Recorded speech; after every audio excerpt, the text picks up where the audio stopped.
Mrs. Littlefield, and today I will be reading the book A Bad Case of Stripes by David Shannon. This was also illustrated by David Shannon. You can tell because, do you know why you can tell? They only have one name on the front cover. That usually indicates that the author is also the illustrator. This book was published by Scholastic Books, and I would like to give a huge thanks to Scholastic for allowing teachers to have permission to read these stories during this online learning time. A Bad Case of Stripes by David Shannon. Camilla Cream loved lima beans, but she never ate them. All of her friends hated lima beans, and she wanted to fit in. Camilla was always worried about what other people thought of her. Today, she was fretting even more than usual. It was the first day of school, and she couldn't decide what to wear. There were so many people to impress. She tried on 42 outfits. Can you imagine 42 outfits? I hope she hung them all back up so her mom didn't have to do that. But none of the outfits seemed quite right. She put on a pretty red dress and looked in the mirror. Then she screamed, "Ah!" Oh my gosh. Her mother ran into the room, and she screamed too. "Ah! Oh my heavens," she cried. "You're completely covered with stripes." Ah! That would be a really bad first day of school, wouldn't it? This was certainly true. Camilla was striped from head to toe. She looked like a rainbow. Mrs. Cream felt Camilla's forehead.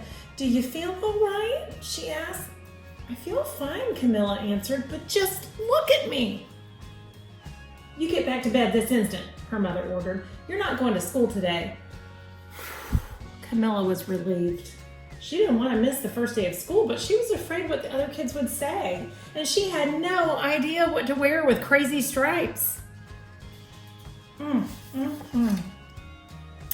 That afternoon, Dr. Bumble came to examine Camilla. "Most extraordinary," he exclaimed. "I've never seen anything like it.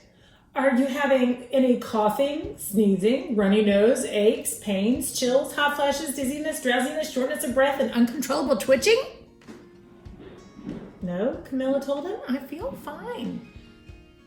"Well then," Dr. Bumble said, turning to Mrs. Cream, "I don't see any reason why she shouldn't go to school tomorrow. Here's some ointment that should help clear up those stripes in a few days. If it doesn't, you know where to reach me." And off he went.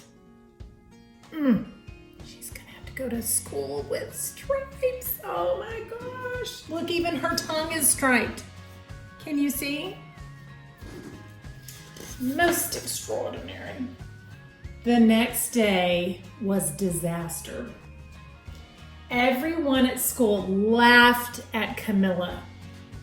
They called her Camilla Crayon and Night of the Living Lollipop. She tried her best to act as if everything were normal, but when the class said the Pledge of Allegiance, her stripes turned red, white, and blue, and she broke out in stars. Oh my gosh, look at that. Well, at least she looks patriotic. That's a good thing, right? The other kids thought this was great. One yelled out, "Let's see some purple polka dots."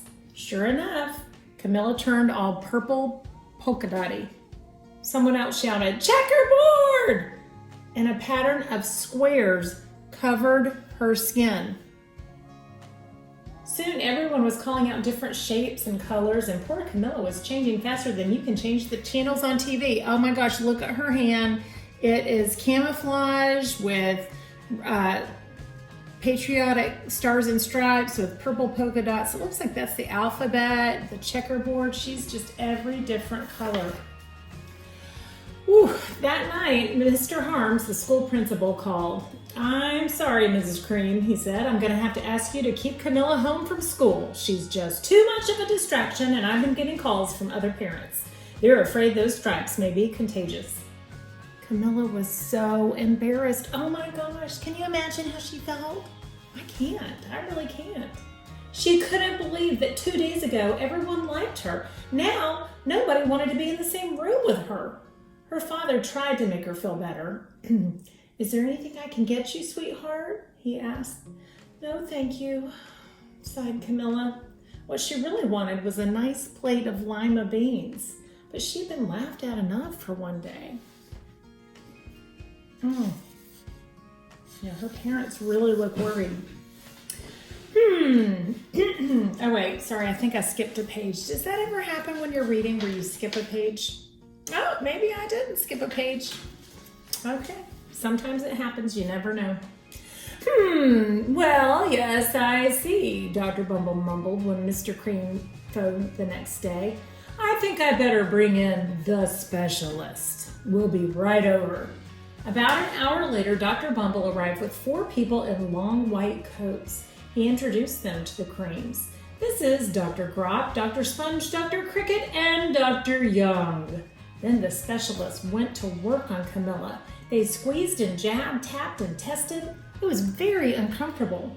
Well, it's not the mumps, concluded Dr. Grop. Or the measles, said Dr. Sponge.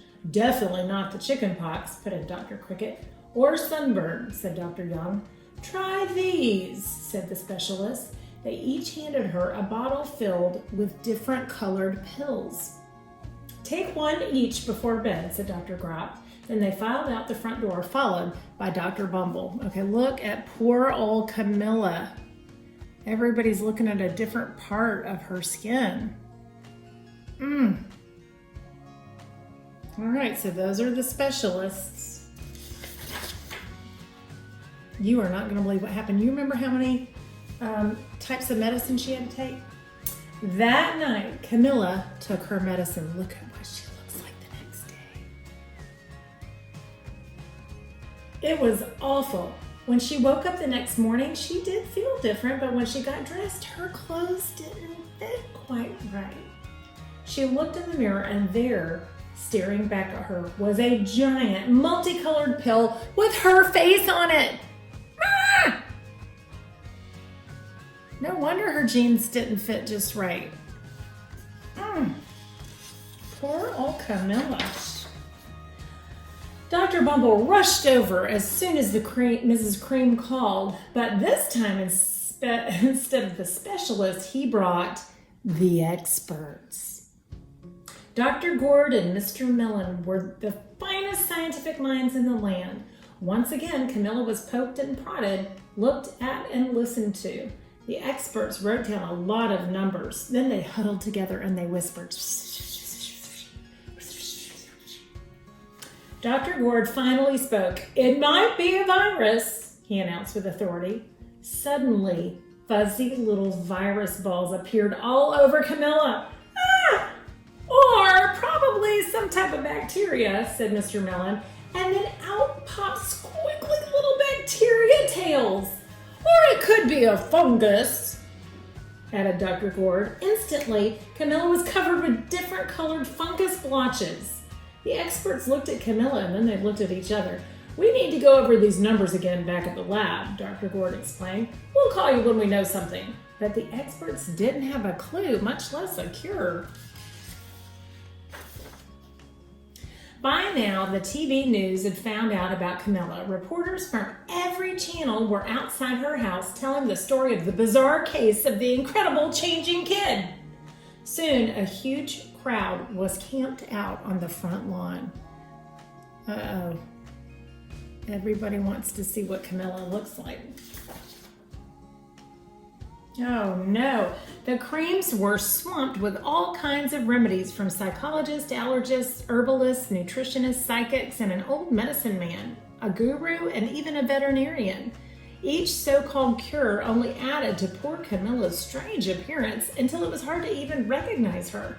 She sprouted roots and berries and crystals and feathers and a long furry tail, but nothing worked. Look at what Camilla looks like right now. She's got like everything. Every time somebody says something, she adds that description to her body. Oh my goodness. One day, I love this page. This is so creative. Look at how the bed is her mouth and the window pictures or the trees outside the window become her eyes. her bow. She becomes the wall. Let's read this one.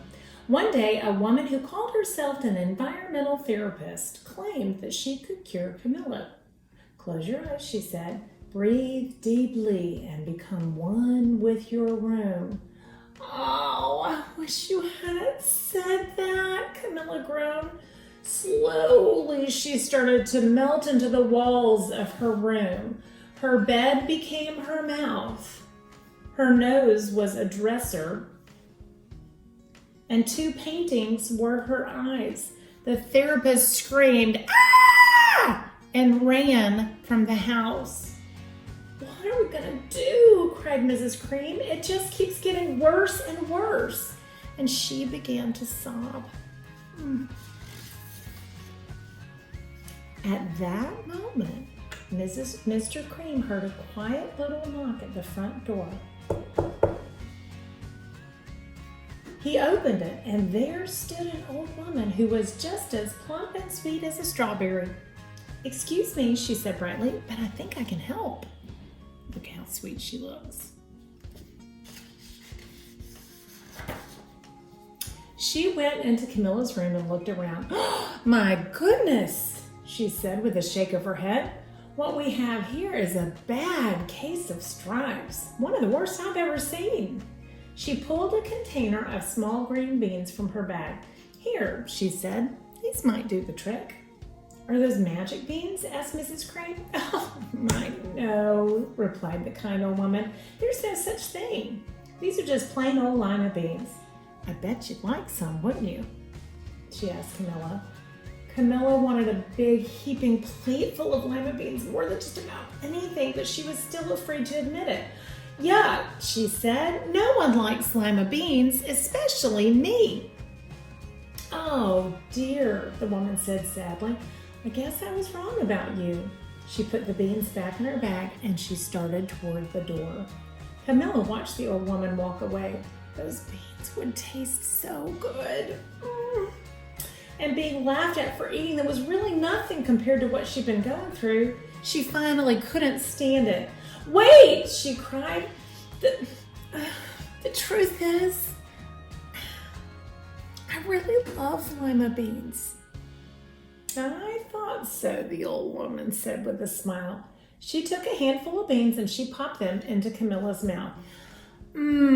Said Camilla. So Camilla finally told the truth. She didn't worry what anybody else thought of her at that point in time.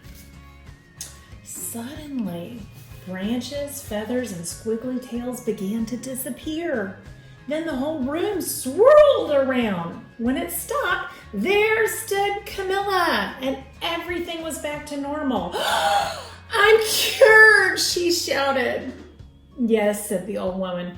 I knew the real you was in there somewhere. She patted Camilla on the head. Then she went outside and she vanished into the crowd. Look at what Camilla looks like. She finally is normal again.